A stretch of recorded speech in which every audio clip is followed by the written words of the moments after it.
አምላካችን አንተ የሚያሳፍር አምላክ አይደለም።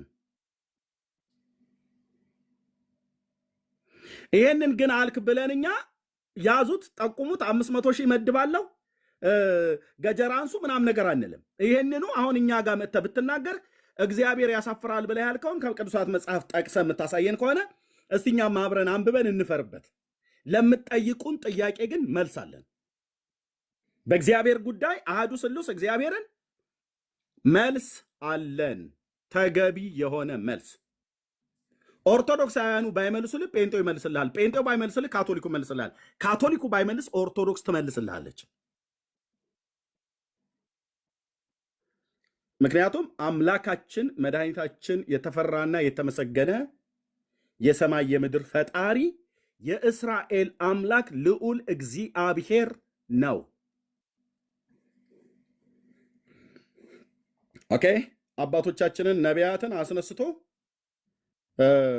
ትንቢት ያናገራቸው ስለ መሲሁ መምጣት ከድንግል ሴት እንደሚወለድ አምላክ ለአባታችን ለአብርሃም በገባው የተስፋ ቃል መሰረት በስጋ ከሱ ዘር እንደሚወለድ ድንግል ሴት እንደምትወልደው ቅዱሳን ነቢያት ከብዙ ሺህ ዓመት በፊት ትንቢት የተናገሩለት አባቶች የዘመኑ ፍጻሜ በደረሰ ጊዜ የዛሬ 2000 በእኛ በኢትዮጵያን አቆጣጠር የዛሬ 2017 ዓመት በቤተልሔም በይሁዳ ምድር ከድንግል ሴት የተወለደው የዘመናት ባለቤት የሰማይ የምድር ፈጣሪ እግዚአብሔር ወልድ የሥላሴ ሁለተኛው አካል ነው። ከአብና ከመንፈስ ቅዱስ ጋር እኩል የመለኮት ስልጣን ያለው ዓለማትን ካለመኖር ወደ መኖር ያመጣ። እውነቱን ልንገር፣ እስላሙን፣ ቡዳቡን፣ ሂንዱዝም በል ማንም ሁላችንም የተፈጠርነው መጽሐፍ ቅዱሳችን እንደሚነግረን ሁሉ በእርሱ ሆነ ከሆነውም እንኳን አንዳች ያለ እርሱ አልሆነም የተባለለት ጌታችን መድኃኒታችን አምላካችን ኢየሱስ ክርስቶስ ለዘላለም ጌታ ነው። እኛ በፉከራ አይደለም ጌታ ነው ብለን ጌታ ያደረግነው። ጌታ ነው እንበለው እስኪ ጌታ ነው እንበለው ብለን አይደለም። እሱ ለዘላለምም ከዘላለምም ሁሉን የፈጠረ ሁሉን ማድረግ የሚችል ሁሉን አሳልፎ መኖር የሚችል እኛን ለማዳን ግን ሰው ሆኖ የመጣ ሰው ሆኖ የተወለደ የሰማይ የምድር ጌታ ነው። እግዚአብሔር ምንድነው ያለው? እነኝን አይነት ባለጌ ልጆቻችሁን በመጀመሪያ ስርዓት አስይዙ። እግዚአብሔር ባለጌ ነው፣ የምር ባለጌ፣ በስተቀር ባለጌ። አያችሁ፣ ማንም ኦርቶዶክሳዊ አማኝ እግዚአብሔር ባለጌ ነው አይልም። የእናንተው ናቸው እንደዚህ ያላችሁ ትላችሁ። ማንም ጴንጤ እግዚአብሔር ባለጌ ነው አይልም። ማንም ካቶሊክ እግዚአብሔር ባለጌ ነው አይልም። ኢቭን ማንም አይሁዳውያን እንኳን እግዚአብሔር ባለጌ ነው አይሉ። ያህዌን ባለጌ ነው አይሉ። ስለዚህ እነዚህም ባለጌዎቻችሁን በመጀመሪያ ቀጡ። 300,000 ሰው ወንድሞቻችንን ለማስገደል ከመመደብ ይልቅ ለዚህ ልጅ አሁን 50,000 የኢትዮጵያ ብር ብትሰጠው የሆነ ሱቅ በደረቴም ነገር ምናም ነገር ቢሰራ እዚህ ያለ እውቀቱ መጥቶ ድፍን ክርስቲያኑን የሚያስቆጣና የሚያስነሳ ብራዘር፣ እናንተ ከምትሉት በላይ እኮ እንደዚህ አንዳንዶቹ ማለት ነው። እኔ በመጅልሱ ደረጃ ስላልተባለ መጅልሱን አልነካም። ኦኬ፣ እናንተ እንደምትሉት እናንተ ቢሉ አንገቱን በጥሰዋለን ብላ እንዳልከው እኮ ብራዘር፣ መድፍም ታንክም እኮ የሚያስነሳ ነገር ነው የምትናገሩት። ክርስቲያን እንደዛ አያደርግም።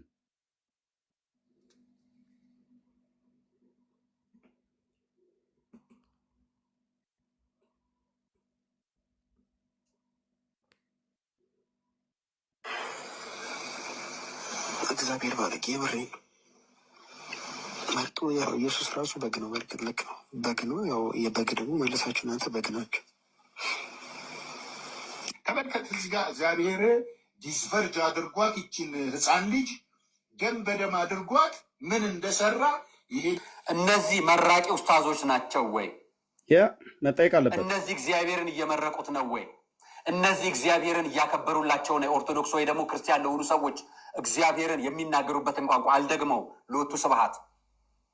እግዚአብሔር ለክብሩ አይደለም እኛ የምንቆመው፣ ለእምነታችን ነው የምንቆመው። ለእምነታችን እንቆማለን። ማንም ሰው በዚህ ጉዳይ ላይ ወደኋላ የሚል ሰው የለም። ስለ እምነቱ መሞት እንደሚያጸድቀው ያውቃል። በመግደል ግን እንደሚጸድቅ አያምንም። ሰው ስለገደለ የሚጸድቅ ሰው የለም። ስለ እምነቱ ሲሞት ግን ይጸድቃል። ስለ እምነቱ መሞት ማለት መገደል ማለት ግን አይደለም። ይህ ለሁላችንም እንዲገባን ነው። እናንተ ጋር አላህን ተናገረ ያላችሁት ቋንቋ አለ። ያንን ከቁርአን ውጭ የተናገረው ከሆነ ትክክል አይደለም። ከሆነ አይደለም ካላችሁት በሕግ ታቀርባላችሁ። ለእኛም ሰዎቻችሁን በሕግ አቅርቡልን። እኛ ስታቀርቡ ፍርድ ቤት ስላልተሄደ ከመሰላችሁ ይኸውላችሁ እነዚህ ሰዎች አሉ ከነ ቪዲዮ ከነ ማስረጃዎቻቸው። ስሙት ይሄንንም። ክርስቲያኖች እንግዲህ የኢየሱስ ክርስቶስን እብደትና ውሸት የጳውሎስን ቅዠት ለማስቀጠል እየተሯሯጡ ይገኛሉ። እግዚአብሔር ምሕረት ያርግልህ። እንዲህ አይነት ወፈፍ የራሱ ይሄ ነው አይምሮን የሳተ እብድ ማለት ነው። በስንት ሚሊዮን የሚቆጠሩ ወንጌላውያን አማኞች፣ ኦርቶዶክሳውያን፣ ካቶሊካውያን የምናምነውን ጌታችን መድኃኒታችን ኢየሱስ ክርስቶስን እንዲህ ልጋጉን ወጥቶ ሲጠርግበት እሱ ማን ስለሆነ ነው? ማን ስለሆነ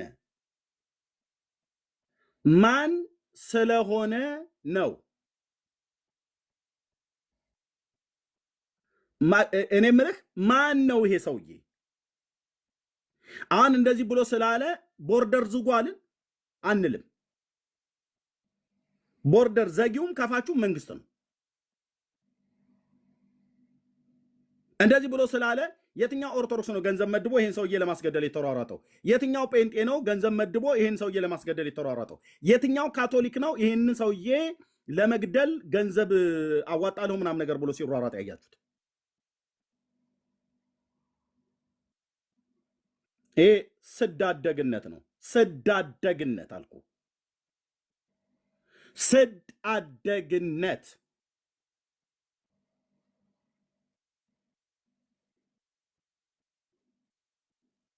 ኢየሱስ ክርስቶስ እብድ እንደነበረ መጽሐፍ ቅዱስ በዮሐንስ ወንጌል ምዕራፍ 11 ላይ ይሄንን እግዚአብሔር ይገስጽህ። ያበደውን አንደበቱም ዲዳ ሆኖ የነበረውን ጆሮውም መስማት የማይችለውን የፈወሰ ፈዋሽ አምላክ ነው።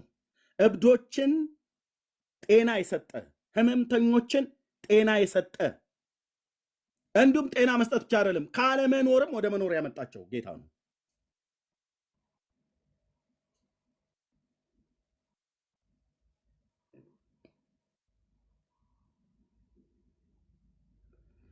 ይሄን ጫቱን ቅሞ መርቁን እኮ ወጥቶ ነው እንደዚህ የሚናገረው። አሁን ይሄን ሰውዬ ስርዓት ልታስይዙ ይገባሉ። መጅሊሱ ውስጥ ያላችሁ የእስልምና ሃይማኖት መሪዎች ማለት ነው።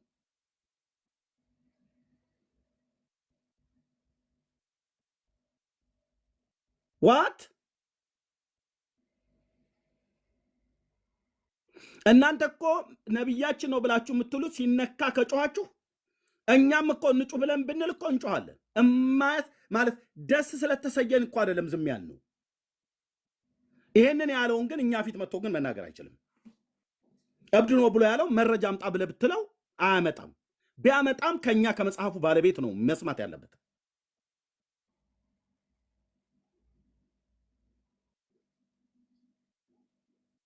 ያስፈራራሉ እንዴ ደግሞ ማስፈራራት? ተው እባክህ ቀልደኛ። ተነጋገሩ ማለት አልደግመውም። ስለዚህ ጉዳይ አላብራራላችሁ። ስድብ ነው ጸያፍ ነው ምናምን እያልኩ አልነግራችሁ። ምክንያቱም ከዚህ በላይ ምስክር ስለሌለ ለእናንተ ማስረጃም ጭምር። እሱ የተናገረውን አውጡት። እንደዚህ አይነት ጸያፍ ንግግር የተናገረበትን አውጡት። ትክክለኛው ማስረጃው የሚያስጠይቅ ከሆነ ጠይቁ። ነገር ግን የግለሰቦች ማህበራዊ ሚዲያ ላይ የሚደረገው ይሄ ውይይት እጅግ በጣም ከረረ። ፕሮቴስታንቶች ጋር በጣም ከረረ። አብዛኞቹ የእምነት ተቋማት ክርክራቸው ከኢትዮጵያ ኦርቶዶክስ ተዋሕዶ ቤተክርስቲያን ጋር በጣም ከረረ። መስመር ሳተ። መስመር መሳቱን እያወቃችሁ መስመር መሳቱን ዝም ብላችሁ መሳደባቸውን ችላችሁ በእስልምና ተቋማዊ ምክር ቤት ዘንድ ክስ መስረታችሁ በአደባባይ እንድትናገራላችሁ። ስለዚህ እናንተ ጥፋተኛ አይደላችሁ፣ እናንተ ተበድላችኋል፣ እናንተ ልክ ናችሁ። በዳዮቹ የኢትዮጵያ ኦርቶዶክስ ተዋሕዶ ቅዱስ ሲኖዶስ ነው። በዳዮቹ የኢትዮጵያ ኦርቶዶክስ ተዋሕዶ ቤተክርስቲያን ቤተ ክህነት ነው። ምክንያቱም ቤተክርስቲያንን የሚሳደብ እግዚአብሔር አምልኮቱን የሚቃወም ሌላ ነገር ሲመጣ ህግ ክፍሉን አደራጅቶ ተቋማዊ ክስ ባለመመስረቱ ጥፋቱ የኢትዮጵያ ኦርቶዶክስ ቤተክርስቲያን የመዋቅር አመራር ነው። እነሱ ተደራጅተዋል። እኚህን ሰው ነው ያቸው። ለሰውየው ለግለሰቡ መልእክት የምናስተላልፈው ከዚህ ድርጊት ተቆጠብ፣ በስህተት አድርገህ ከሆንክ ይቅርታ ጠይቅ፣ ወደ ፈጣሪ ተመለስ እንለዋለን። እኚህ ሰውዬ መሪ ናቸው ወገኖች፣ የምታውቋቸው መሪ ናቸው እኚህ ሰውዬ። የኦሮሚያ እስልምና ጉዳዮች ምክር ቤት ሰብሳቢ ነው። አይ ቲንክ ሼካ። ኦኬ። ስለዚህ አሁን አየህ እነዚህ ከፍ ያሉ በስልጣን አይ ቲንክ በመጅሊሱ ውስጥም ተሰሚነት ያላቸው እንግዲህ የኦሮሚያ ክልላዊ መንግስት በዛ ያለው የእስልምና ሃይማኖት ዋና ሰው ከሆኑ አሁን እሳቸው ምንድን ነው ያሉት? ተሳስተህም ከሆነ ልትመለስ ይገባል ነው እንጂ ገንዘብ መድበናል ብለው አላሉ። ያንኛ ገንዘብ መድበናል ብለው የሞት አዋጅ ያወጡ ሰዎች ናቸው። በመጀመሪያ እነሱን ሰዎች ናቸው። እኚህም አባት ይሰሙ ከሆነ እነዛን ሰዎች ነው እናንተ ይዛችሁ አድናችሁ ልትመክሯቸው ልትገስጿቸው የሚገባ ማለት ነው። እስልምና የሚመራው በአንድ ጎረምሳ አይደለም፣ በመጅሊስ ነው። እስልምና የሚመራው ቲክቶክ ላይ ባሉ በጠገቡ ሴቶችና በጠገቡ ወንዶች አይደለም። ኦርቶዶክስ የሚመራው በግለሰብ አይደለም፣ በሲኖዶስ ነው። ኦኬ። የእኛም ወንጌላውያን አማኞች የምንመራው በአብያተ ክርስቲያናቱ በካውንስሉ ነው እንጂ በሆኑ ሰዎች በኤርሚያስ ወይ በሰንበዲ ንግግር አይደለም። ስለዚህ ምክር መስጠቱ ጥሩ፣ ግን ምክር ከመስጠት በፊት እሳቸው አሁን እሱን አጥፍተ ከሆነ ተመለስ ብለው ከማለታቸው በፊት የራሳቸው ኡስታዞች ሁሉ ጭምር ሳይቀር ቅድም ጌታችንን እግዚአብሔርን ልጃገረድን ደፍሯል ባለጌ ነው ብሎ የተናገረውን ይህንም ባለጌ ኡስታዝ አፉን አስይዙት፣ አፉን አስይዙት፣ አፉን አስይዙት። በመጀመሪያ ምከሩት፣ ገስጹት። በመጀመሪያ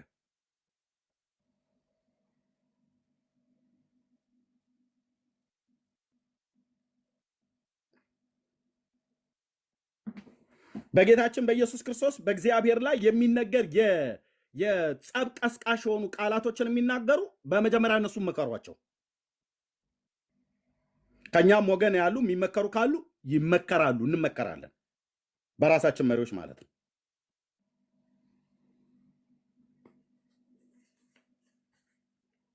ስቀው ነው የሚያልፉት። እዚህ ውስጥ ካለ ያ ቦርደር ዝጉ ብሎ ያለ ሰውዬ እዚህ ያለን በሙሉ እንስቅባለን። የኢትዮጵያ ሕዝብ በሙሉ ነው የሚስቅባልኩ። አንተ አንድ ግለሰብ አንድ ተራ ግለሰብ እፎይንም ይሁን ማሜን ለማስገደል እስልምና ሃይማኖት ላይ የሚሰሩትን ለማስገደል ቦርደር ዝጉ፣ እሺ በቃ ወታደራዊ ሰላምታ ሰጥቶ የኢትዮጵያ መከላከያ ሰራዊት ኧረ አንድ የእስላም ወንድም እንደዚህ ብሎ ተናግሯል፣ ኢትዮጵያዊ አንድ ግለሰብ ቦርደር ዝጉልኝ ብሏል ብሎ ሰሙህ? ኢታማዦሩ ሰሙህ? ኢታማዦር ሹሙ ሰሙ ወይ? ጀነራል አበባው ተቀበለህ እና ቦርደር ዝጉ አለ። በሱዳን በኩል እንዳይወጣ፣ በጅቡቲም እንዳይወጣ፣ በሶማሌም እንዳይወጣ፣ በኬንያም በየትኛውም ቦታ ላይ እንዳይወጣ እፎይ የሚባል ያዙት፣ መሐመድ የሚባል ያዙት። ሰሙ ሆይ? ፌዴራል ፖሊስ ታዘዘህ? የአዲስ አበባ ፖሊስም ራሱ አይሰማም አንተን በግል ደረጃ ማለት ነው። መጅሊሱ ግን ከተናገረ ይሰሟቸዋል። መጅሊሱ አባቶች ናቸው ያሉትና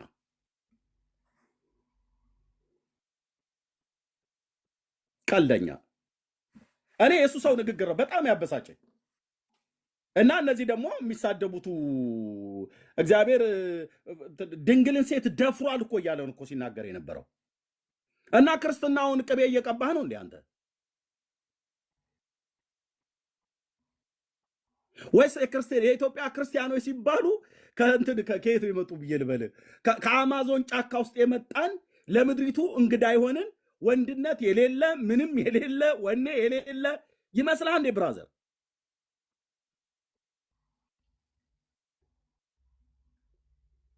እሳት አትጫር። ኦኬ፣ ራሳችሁ ናችሁ የጫራችሁት። መጽሐፍ ቅዱስን መተቸት ትችላለህ፣ መቃወም ትችላለህ። አስተምሮቱን ሕዝቅኤል የተናገረው እንደዚህ ነው፣ ኤርሚያስ የተናገረው እንደዚህ ነው። ከፈለክ ለብቻ ጩህ፣ ከፈለክ ዲቤት እንጠራለን። ከኛ ጋር ሞግት። የነቢያቱ መጽሐፍት ላይ እርታን፣ እስቲ ከሙሴ ሕግ እርታን፣ ከአምስቱ ብሔረ ኦሪት፣ ከነቢያትና ከመዝሙራት፣ ከወንጌልና ከመልእክታት፣ ከራእዩ መጽሐፍ ከወንጌሉም እስኪ እርቱን ኑና። ስትረዱን እንግዲህ በሉ እንግዲህ ምን ልናደርግ እንችላለን? ከዚህ በኋላ ገንዘብ እናዋጣና እንመድብ። ኦርቶዶክሳውያን የተወሰነ 100 ሺህ ቻሉ፣ እኛም ደግሞ ወንጌላውያን 100 ሺህ እንችላለን፣ ካቶሊካውያን 100 ሺህ እንችላለን። በድምሩ 300 ሺህ ይሆንልናልና አንድ ሰውዬ ገብቶ ከትንቢተ ኢሳይያስ መጽሐፍ ላይ ጠቅሰን ስንሞግተው አሸነፈን። ስለዚህ ሰውየውን ቦርደር አዘግተን እንዴት አይነት ቀልድ ነው አንተዬ! እንዲህ አንልም አንልም። ኢሳይያስን ሞግተህ ትክክለኛ እግዚአብሔር ነቢይ እንዳይደለም የምታስረዳን ከሆነ ናና ግባና በእውቀት ሞግተን። ለአንተ 300 ሺህ ለምን ነው የምናወጣው? የፋሲካ ጾም ሲፈታ የሚሆን ወይ ደግሞ ሳይፈታ ወይ ረመዳንም ሲፈታ ስንት የተራበ ኢትዮጵያውያን አለው እንዴ የምናበላቸው? 300 ሺህ የሰው አንገት ለመቁረጥ 300 ሺህ። ይሄኔ ሚስትህ ቤት ብዙ አስቤዛ እንትን ብሎባታልና ለእሱ አስታት ብራዘርዬ። እሺ አቧራ አታጭስ፣ ቡናኛ አታቦንብን እኛ ላይ። እኛም ኢትዮጵያውያን ነን። ለሚስት ቡና፣ ቀሚስ፣ ጫማ ግዛላት። እንደዛ የሚሻለው ኦኬ። ከጁማ ስትመጡ አርብ ሽቶ ገዝተህ ስጣት አይመስልም? እሱ በገንዘቡ ሽቶ ግዝ ስጣና ና ዲቤት ላይ ናና ዲቤት አድርግ፣ በእውቀት ማለት ነው።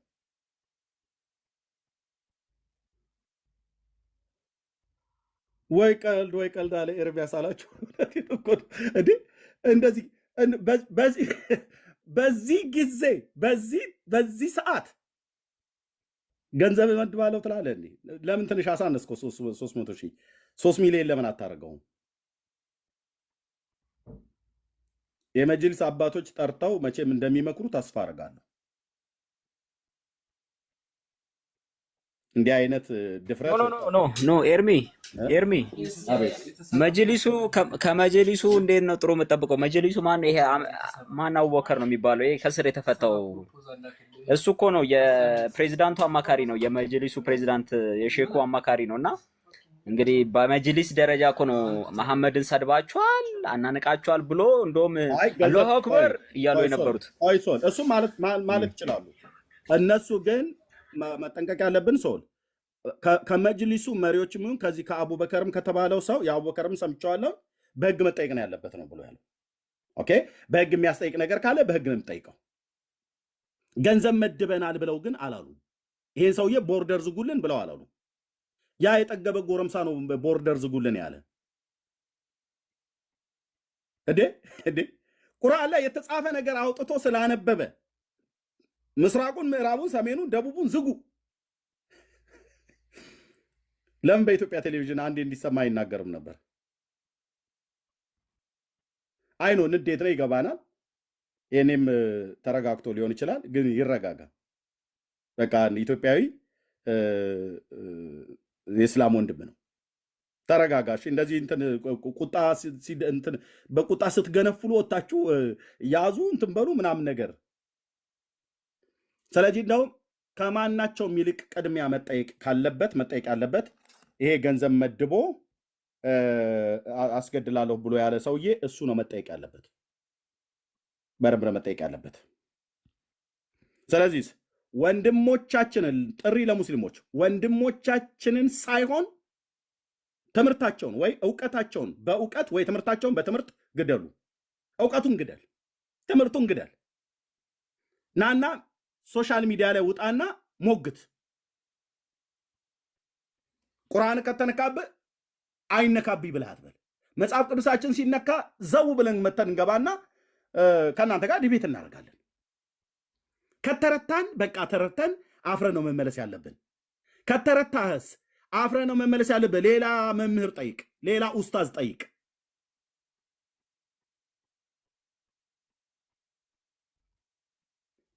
ሌላ ኡስታዝ ጠይቅ እና ሌላ ኡስታዝ መጥቶ አይ እኔ አልቻልኩም ብለህ በሌላ መምህር በኩል ዲቤቱ ይደረግ። እውቀትን በእውቀት ሞግት፣ እውቀትን በእውቀት ግደል፣ ትምህርትን በትምህርት ግደል። ከወንድሞቻችን ላይ እጅህን አንሳ። እንዳልኩ ገንዘቡን ለሚስት ሽቶ መግዣ ምናምን ነገር አስቤዛ ማድረጊያ አድርገው። ይሄን ነው ብለን የምንለው። እሺ ደግሞ እኮ ምንድን ነው ቁርአንን ከስላሴ አንጻር እሺ አንድ ቃል ከስላሴ አንጻር እንጂ የምንሞግተው ቁርአን እንዲህ ነው ማለት የምንችለው እኛ እንኳ ከጽድቅ አንጻር እና ከትምህርተ ስላሴ ከእግዚአብሔር ባህርያዊ አንጻር እንጂ ቁርአን ኢየሱስን የሚያጥላላበት መንገድ ያለ አይመስለኝም። ቁርአን እንዲያውም ጂኒ የነበረባቸው ሁሉ ሲያስወጡ የነበሩ ናቸው ኢሳ ነው የሚለው። ኢሳ ጂኒን የሚያስወጡ በሽተኞችን የሚፈውሱ እንደነበሩ ጂኒ የሌለባቸው ጂኒን የሚያስወጡ በመጨረሻም ቢሆን አላህ እንዲሁ ለፍርድ እንትን የሚላቸው እሳቸው ናቸው፣ ፈራጅ እሳቸው ናቸው ብለው ነው የሚቀበሉት። እና ምንድነው ቁርአኑ እነዚህ ቁርአንን አያውቁትም። ቁርአኑን የሚያውቅ ሰው ቁርአኑን በሚገባ ያጠና የሚያውቀው ሙስሊም ለኢየሱስ ትልቅ ስፍራ ነው ሊኖር የሚገባው። ከጭቃ እያቦካ ምን ወፎች እያደረገ ህይወት ሲዘራ የነበረ ህይወት ሰጪ የሆነ ነው። መሐመድ እንደሱ አድርጎ አያውቅም። ኢሳ ግን ይሄን ያደርግ እንደነበረ ብዙዎች ስለሚናገሩ ብዬ ነው። እሺ ወንድሞች፣ እሱ ላይ በጣም የሰፋ ነገር በኦርቶዶክሳውያንም በእኛም ወንጌላውያን አማኞችም መካከል ስላሉ እሱ ላይ በደንብ ይናገረው። የቱንም ያህል ከጭቃ ወፍ ፈጠረ ምናምን ነገር ተብሎ ቢባል ቁርአን ኢየሱስ ክርስቶስን ሲያከብር ሳይሆን ሲያቃልል ነው የምናውቀው። ምን ብሎ የፈለገ አቆለማምጦ ይጥራው፣ ኢየሱስን ፍጡር ብሎ ካለው በቃ እያከበረው አይደለም እያዋረደው ነው። እኛ አሁን እንደዛ ብሎ ስላለው ኢየሱስ ክርስቶስ ቁርአን ፍጡር ነው ብሎ ስላለው እኛ ፍጡር ነው ብለን ለምን ፍጡር ብላችሁ ትሉታላችሁ ብለን ለቅሶ አንቀመጥም። እኛ ጋር ሲመጡ ሲጀምር ቁርአን ለኢየሱስ ክርስቶስ ምስክርነት የሰጠው ዘግይቶ ከ600 ዓመት በኋላ ነው። ለኢየሱስ ክርስቶስ ለመሲሁ ፈጣሪነትና ሰውነት ምስክር መስጠት ካለበት ከክርስትናውም ቀድሞ የብሉይ ኪዳን መጽሐፍት ነው፣ ቶራ ነው የሚሰጠው። ቶራው ምን ይላል ስለ መሲሁ? መሲሁ ፍጡር ብቻ ነው ይላል አይልም። አወራለሁ ብሎ የሚል እስላምም ካለ አይሁዳዊም ካለ ይምጣ። መሲሁ ፍጡር ብቻ ነው ይላል አይልም። መሲሁ ሰው ብቻ አይደለም አምላክም ነው። አምላክም ብቻ አይደለም ሰውም ነው። ሰውም አምላክም፣ አምላክም ሰውም ነው። ስለዚህ ቁርአን አይደለም የመጀመሪያ ምስክርነትን የሚሰጠው። ስለዚህ ፍጡር ስላለው እኛ ፍጡር ብሎታል ብለን ተሸማቀን አንቀመጥም። ፈጣሪ መሆኑን እናስረዳለን። ቁርአን ከመጻፉ በፊት ከስንት ሺህ ዓመት በፊት የተጻፉ የብሉይ ኪዳን የእስራኤል ነቢያት የያህዌ የራሱ የጌታችን የኢየሱስ ክርስቶስ ነቢያት ማለት ነው። ሙሴ የኢየሱስ ክርስቶስ ነብይ ነው። ኢሳይያስ የኢየሱስ ክርስቶስ ነብይ ነው። ኢየሱስ ክርስቶስ በሰውነቱ ብቻ ለሚያውቁት አምላክ መሆኑን እናስረዳቸዋለን። የሙሴን ሕግ መጽሐፍ ጠቅሰን፣ የኢሳይያስን ጠቅሰን፣ የሚኪያስን ጠቅሰን፣ የዘካርያስን ጠቅሰን፣ የዳዊትን ጠቅሰን፣ የብሉይ ኪዳን ቅዱሳን ነቢያትን ጠቅሰን ከድንግል ሴት ይወለዳል ብለው ከብዙ ሺህ ዓመት በፊት ትንቢት የተናገሩለት የብሉይ ኪዳን ነቢያት መሲሁ ኢየሱስ ክርስቶስ እሱ ማለት አወጣጡ ከቀድሞ ጀምሮ ከዘለዓለም የሆነ ነው ይላል ሚክያስ መጽሐፍ ምዕራፍ 5 ቁጥር 2 ላይ። ከዘላለም የሆነ ፍጡር አለ እንዴ? አለ ወይ? አለ ብሎ የሚል እስላም ካለ ይምጣና ያወራል። አይሁድም ካለ መጥቶ ያወራል። አወጣጡ ከቀድሞ ጀምሮ ከዘላለም የሆነ ነው የሚለው። ከዘላለም የሆነ ፍጡር የለም። ብዙዎች አይሁዳውያንም የሚደረግጡት እዚህ ጋር ነው ስናሳያቸው። ለዳዊት ነው እሱ ክፍል የተነገረው። ሚክያስ ለዳዊት ነው የተናገረው ብለው ይላሉ። ዳዊት ከዘላለም ነበር እንዴ? አልነበረም። ዳዊት 10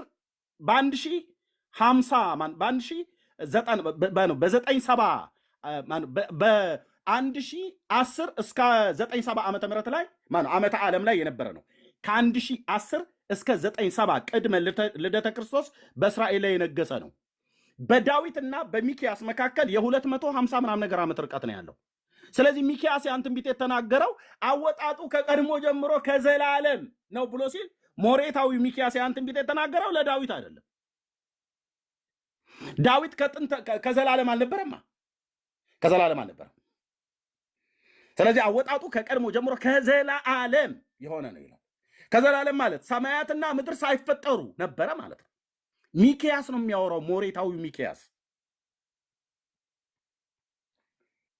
ኤልጊቦር ተብሎ የተጠራ ፍጡር አለ እንዴ?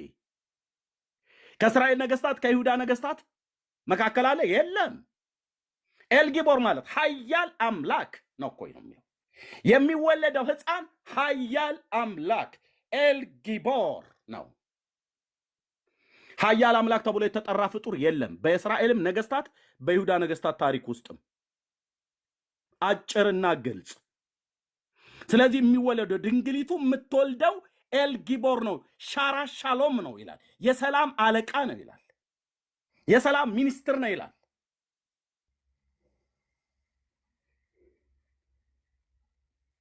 ተረጋጋለ ብራዘር። እኛ ኦኬ እንዴት ፍጡር ብለው ይሉታል ምናምን ነገር ብለን ገጀራ እንትን ቦርደር ዝጉድ እንትን ምን ምሩጫ ምን ያስፈልጋል? በኢየሱስ ክርስቶስ እንደፈለክ አበሻቅጠ ብትሳደብ እኛ ጋና መልስ እንሰጣለን፣ መልስ እንሰጣለን። ግን ንግግራችሁ ሳያናድደን ቀርቶ እንዳይመስለን። ኦኬ። ስለዚህ እፎ ያለው ቁርአን ጠቅሶ ነው። ማሜ የሚያለው ቁርአን ጠቅሶ ነው። በእስልምና ሃይማኖት ላይ የሚሰሩ ኦርቶዶክሳውያን ወንድሞቻችንም የወንጌላውያን አማኞችም የሚሞግቷችሁ ቁርአናችሁን ጠቅሰው ነው የተናገሩት፣ ወይ ደግሞ ከመጽሐፍ ቅዱስ ጠቅሰው መጽሐፍ ቅዱሳችንን ጠቅሰው ነው ያስረዷችሁ። ስላሴ ጉልቻ ነው ብለህ ስትለን እኮ ሳያመን ቀርቶ እንዳይመስልህ።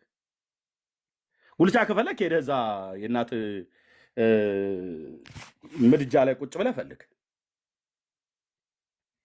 አንተ ነህ የእኛን አምላክ ስላሴን አሃዱ ስሉስ የሆነውን እግዚአብሔርን ጉልቻ ብለህ የምትጠራ እና አንተ ታዲያ እንደዚህ ብለህ ጠርተህ የአንተ ቁርአን ላይ ተጠቅሶ ሲነገርህ ዋይ ዋይ ዋይ ብለህ የምትል ከሆነ ወገቡ እንደተመታ ውሻ አትጩህ ብራዘር፣ ተረጋጋ። ዋጣው ዋጣው ነው የምንልህ። ዋጣው ዋጣው። አንተ እንደተናገርክ ይናገሩብሃል ማለት ነው። አንተ እንዳደረግክ ይደረግብሃል ማለት ነው። ስለዚህ ወንድሞቻችንን ሳይሆን ትምህርታቸውን እውቀታቸውን ግደሉ። እውቀት በእውቀት ነው የሚገደለው፣ ትምህርት በትምህርት ነው የሚገደለው ማለት አንዱ አንዱን ያሸንፋል ማለት ነው። ስለዚህ ቁርአን ኢየሱስ ክርስቶስን ፍጡር ነው ብሎ የሚለው አምላካችን መድኃኒታችን ኢየሱስ ክርስቶስ ግን ፍጡር ነው አይደለም። ኦኬ አይደለም፣ ፈጣሪ ነው። ፍጡር ነው ብሎ የሚለው ሰው ነው ብላችሁ ለማለት ከሆነ ያስማማናል። ታዲያ ያልተፈጠረ ግን የተወለደ ነው፣ የተወለደ ነው። ኦኬ እሱ ግን ሰው ብቻ አይደለም፣ ሰው ብቻ አይደለም፣ አምላክ ነው ማለት ሰማያትና ምድርን በውስጡ ያሉትን ፍጥረታት ካለመኖር ወደ መኖር ያመጣ አምላክ ነው። ይሄን ደግሞ ምስክርነት መስጠት ካለበት እውነቱን ስነግራችሁ ይሄን ምስክርነት መስጠት ካለበት የእስልምና ሃይማኖት ቁርአን አይደለም ምስክርነትን የሚሰጠው። የእስልምና ሃይማኖት ከመመስረቱ ከ600 ዓመት በፊት ጌታችን በምድር ላይ ነበር በስጋ። ስለዚህ እሱ የመረጣቸው ቅዱሳት ሐዋርያት የአይን ምስክሮች አሉ። እነ ዮሐንስ ይናገሩ። ስለ ነቢዩ መሐመድ ዮሐንስ አይናገርም፣ ምክንያቱስ የእሱ ተከታይ አይደለምና። ጳውሎስ አይናገርም። ዑለማዎቹ ናቸው ነው ብላችሁ ምትሏቸው አይደል? የእናንተ ተከታይ የነበሩት እነሱ ናቸው የሚናገሩት፣ ወይ ደግሞ ቁርአኑ ነው የሚናገረው የሚመሰክርለት። ስለ ኢየሱስ ክርስቶስ ካነሳህ እነ ጳውሎስ ናቸው ያዩ፣ እነ ዮሐንስ ያዩ፣ እነ ጴጥሮስ ያዩ፣ ከእሱ ጋር የበሉ የጠጡ ናቸው ምስክር መስጠት ያለባቸው። ስለዚህ ዮሐንስ ምን ብሎታል ነው መጀመሪያ። ከዮሐንስ በፊት ዮሐንስን ላቆየው፣ ዮሐንስም ጴጥሮስንም ያዕቆብንም እነ ጳውሎስንም እናቆያቸው። ስለ ኢየሱስ ክርስቶስ ከዮሐንስ አይደለም መነገር የጀመረው ብራዘር። ስለ ኢየሱስ ክርስቶስ ከጳውሎስ አይደለም ንግግር የተጀመረው። የኢየሱስ ክርስቶስ አምላክነት ከጳውሎስ አይደለም ምስክርነት መጀመሪያ የተገኘው። የብሉይ ኪዳን ቅዱሳት ነቢያት እነ ጳውሎስ ባልነበሩበት ዘመን የነበሩ ዘካርያስ ነብዩ ይጠየቅ፣ ከጳውሎስ ስንት መቶ ዓመት በፊት የነበረ ኦኬ 400 እና 500 450 ዓመት ምናምን ነገር በፊት የነበረ ሚኪያስ ይጠየቅ፣ ሞሬታዊው ሚልኪያስም ይጠየቅ፣ ኢሳይያስም ይጠየቅ። እነሱ ፍጡር ነው ብለውታል? አምላክ አይደለም ብለውታል? እነዚህ ነቢያት አላሉትም። ፍጹም ሰውም ሆኖ የሚወለድ ግን የእስራኤል አምላክ ራሱ ያህዌ ነው። እንግዲህ ደም ከፍ ይል ከሆነ እኔ ማንንም ደም ከፍ ለማድረግ አይደለም። ኢየሱስ ክርስቶስ ማለት በሲና ሕግን የሰጠ ራሱ ለእስራኤል ቤት ራሱን በደመና በእሳት የገለጠ ራሱ ለአብርሃምም ራሱን የገለጠለት ያህዌ ነው። ቀጣው እንግዲህ እውነቱ ይሄ ነው። ይህን አላምንም ብለህ ካልክ መብት ነው። እኛ ግን ይህን ብለን ስንል በመረጃ ነው የምናሳየ። ኢየሱስ ክርስቶስ ማለት ያህዌ ነው። ያው ለአይሁዳውያን ወገኖች የምነግራቸው ማለት ነው። በፉከራ አይደለም። ስትገባ ብሉይ ኪዳን ከኔ ጋር ታወራለህ፣ አዲስ ኪዳንም ከኔ ጋር ታወራለህ፣ ከሌሎች ወንድሞችም ጋር ታወራለህ።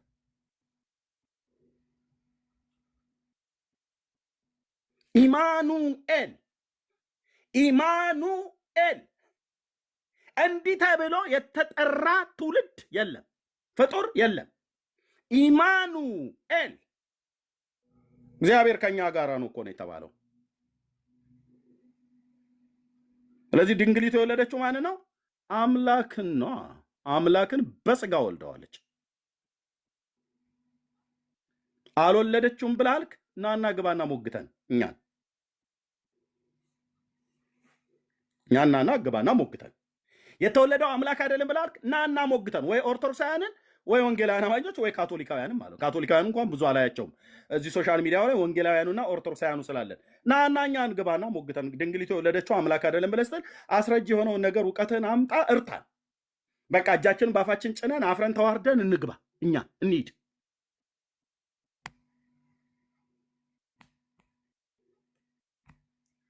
ወንድ ልጅ አላመልክም አለ አንደኛው ሲናገር፣ ወንድ ልጅ አላመልክም አለ። እሺ እኛ እናመልከዋለና ያ ወንዱ እኮ ብራዘር ወንድ ሆኖ የተወለደው ወንዶች አይደለም። ወንድ በነጠላ ሕፃን ተወልዶልናል ወንድ ልጅም ተሰጥቶናል ብሎ ያለው የእስላም ነቢይ አይደለም። የክርስቲያኖችም ነቢይ ተብሎ የሚጠራ አልነበረም። በመጀመሪያ አይሁዳዊው ነቢይ ነው። የእስራኤል ነቢይ፣ የያህዌ ነቢይ ኢሳይያስ ነው የተናገረው። ሕፃን ተወልዶልናል ወንድ ልጅም ተሰጥቶናል። አንተ ባታመልከው ጉዳይ ነው፣ እኛ እናመልከዋለና። የእጆቹ ስራዎች ስለሆንን እኛ እንደፋለታለን፣ እኛ እናመልከዋለን። ክብርና ምስጋና ከአብና ከመንፈስ ቅዱስ ጋር ጌታችን መድኃኒታችን ኢየሱስ ክርስቶስ እግዚአብሔር ወልድ ለዘላለም ስሙ ይባረክ። እኛ እናመልከዋለን። ኦኬ። ወንድ ልጅ አላመልክም። ማን ነው ታዲያ የምታመልከው?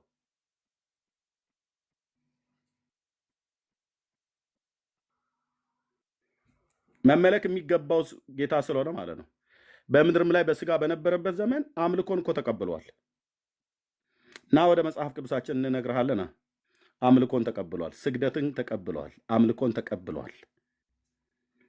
ፍጡር ስለሆነ እንዳይመስልህ፣ አምላክም ሰውም ስለሆነ ስግደትንም ተቀብሏል። ከሰውም ከመላእክትም በኩሩን ወደ ዓለም ሲያስገባ የእግዚአብሔር መላእክት ለሱ ይስገዱ ብሏል።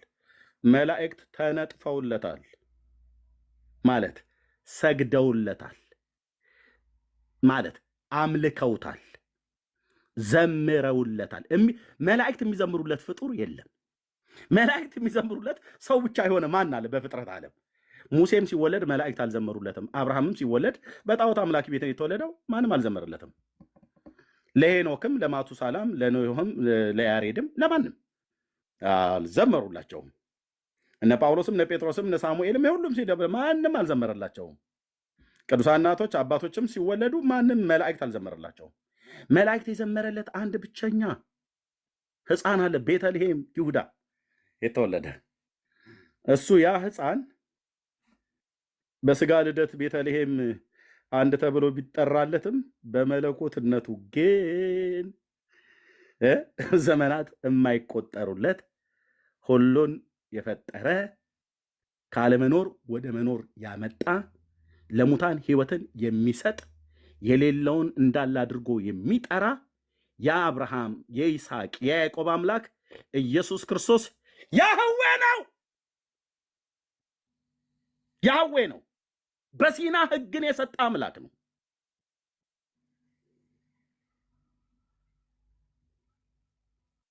ይህንን የምናወራውን እኛ በመረጃ የብሉይ ኪዳን ቅዱሳን ነቢያት፣ የአዲስ ኪዳን ሐዋርያትን የጌታችን የኢየሱስ ክርስቶስን ትምህርት ይዘን ማለት ነው።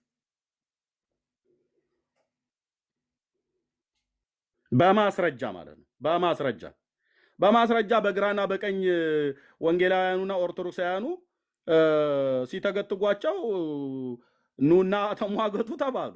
ጥሪ ተደረገላቸው። እኔ ቤት እንኳን እዚህ ቤት ለአቡ ሃይደር ስንቴ ነው ጥሪ ያደረጉለት? እነ ማሜ ቅድም አለ ዳንዬ ማው መጥቷል። ዮኒ ማኛ ቤት ለአቡ ሃይደር ጥሪ ቀርቦለት አልነበር? እፎይም ይሄን ያደረገው፣ ማሜም መሐመድ አበባውም ይሄን ያደረገው። ለምን ቀርበው አይነጋገሩም?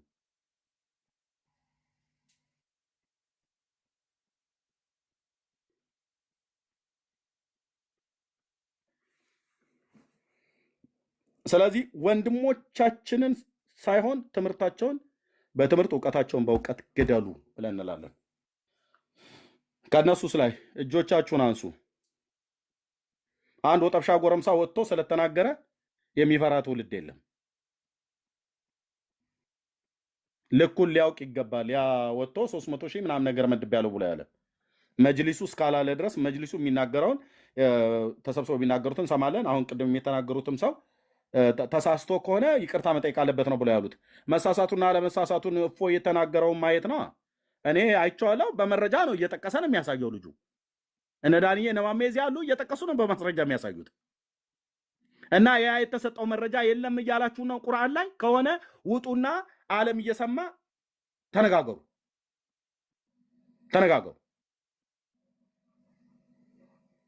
እኛ የምንስማችሁ። ከዛ አጥፍተው ከሆነ እፎ የሚሆን ማሜ ወይ ዳኒም አጥፍተው ከሆነ በቃ አይ ጥፋት ነው ስህተት ነው የተናገራችሁት ብለን እንበላቸው። ካልሆነስ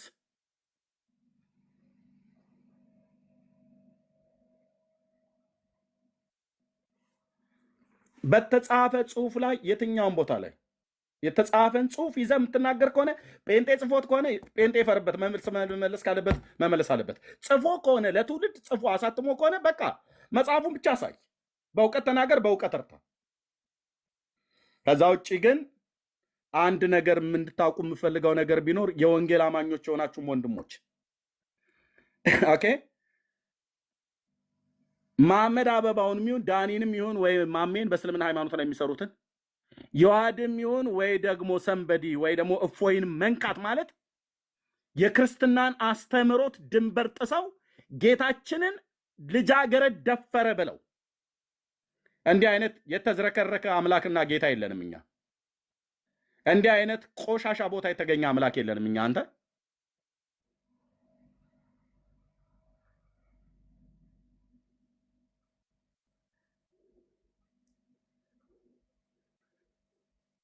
ነብያችን እንወዳለን አላችሁ አይደል ብራዘር? በስንት ሚሊዮን የሚቆጠር ክርስትናም ለኢየሱስ ክርስቶስ አይደለም መውደድ ስለ ስሙ ልንሰዋ ሁሉ የተዘጋጀን ሰዎች አለን።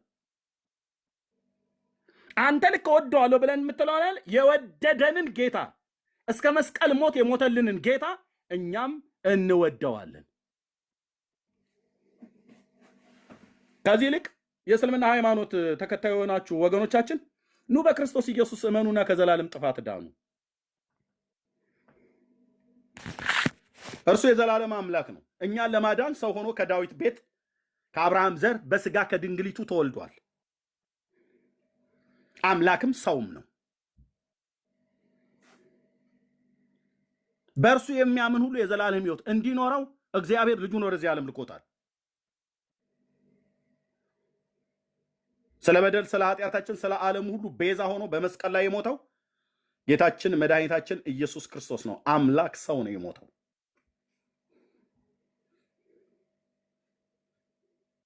ከዘላለም ጥፋት የሚያድነው እሱ ነው።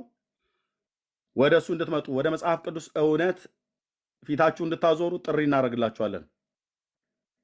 በእስልምና ሃይማኖቱ ስላላችሁ መጽሐፍ ቅዱስን አንብበ ለመተቸት ብቻ ሳይሆን እስኪ አንብበ እኔ ቁርአንን አንብቤያለሁ በአማርኛ ማለት ነው። ነጃሺ ማተሚያ ቤት የታተመ ከሀገሬ በነበርኩበት ሳለ 50 ብር የኢትዮጵያ ብር ገዝቼዋለሁ። የዛሬ 15 ዓመት ምናምን ነገር ማለት ነው። ሰው አውሰኝ ብሎ አውሼው ሰው ጋር ሄዶ እዚሁ ባለበት ምድር ቀርቶ እንጂ አለኝ ራሱ ገዝቼው ማለት ነው።